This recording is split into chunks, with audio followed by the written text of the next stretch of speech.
Hey guys, कैसे हैं आप? आई होप कि आप सभी अच्छे होंगे। सो गाइस, मेरे पास है सैमसंग का latest device Samsung Galaxy A07 5G और आज की इस वीडियो में हम आपको इस डिवाइस के पावर ऑफ सेटिंग्स के बारे में बताने वाले हैं। How to power off Samsung Galaxy A07 5G। अगर आप यहाँ पर इस पावर बटन को प्रेस करते हैं तो यहाँ पर आप अपने फ़ोन को स्विच ऑफ नहीं कर पाते हैं, पावर ऑफ नहीं कर पाते हैं। तो कैसे अपने फ़ोन को स्विच ऑफ कर पाएंगे, पावर ऑफ कर पाएंगे, इस बटन से मैं आपको इस वीडियो में बताने वाला हूँ। वीडियो अच्छा लगे तो वीडियो को लाइक एंड शेयर जरूर से कर देना और चैनल को सब्सक्राइब जरूर से कर देना अगर आप पहली बार चैनल पर आए हैं तो यहाँ पर आप इस बटन को इस तरीके से प्रेस करेंगे तो यहाँ पर आपका इससे भी नहीं होता है और यहाँ पर से दोनों को प्रेस करते हैं लॉन्ग, तब भी यहाँ पर आपका फ़ोन स्विच ऑफ नहीं होता है।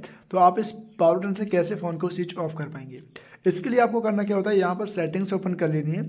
यहाँ से नीचे आएंगे आप थोड़ा सा, यहाँ पर आपको मिलता है एक ऑप्शन एडवांस फीचर का, यहाँ पर क्लिक करना है। यहाँ मिलता है आपको साइड बटन, इस पर क्लिक करना होता है। यहाँ पर आपको मिलता है इस वाले ऑप्शन लॉन्ग प्रेस, यहाँ पर क्लिक करके यहाँ पर पावर मेनू पे क्लिक कर देंगे। अब यहाँ से सिंपली आप बैक चले जाएंगे। अब यहाँ पर आप पावर बटन को प्रेस करेंगे तो यहाँ पर आपके फ़ोन में स्विच ऑफ करने का ऑप्शन तुरंत आ जाता है। यहाँ पर अपने फ़ोन में पावर ऑफ क्लिक कर सकते हैं। ओके, तो इस तरीके से अपने डिवाइस में पावर ऑफ कर पाएंगे। सो गाइस, आई होप कि आपको ये वीडियो पसंद आएगा। वीडियो पसंद आए तो प्लीज़ वीडियो को लाइक एंड शेयर जरूर से कर देना। तो आज के इस वीडियो में इतना ही, मिलते हैं नेक्स्ट इंटरेस्टिंग वीडियो के साथ।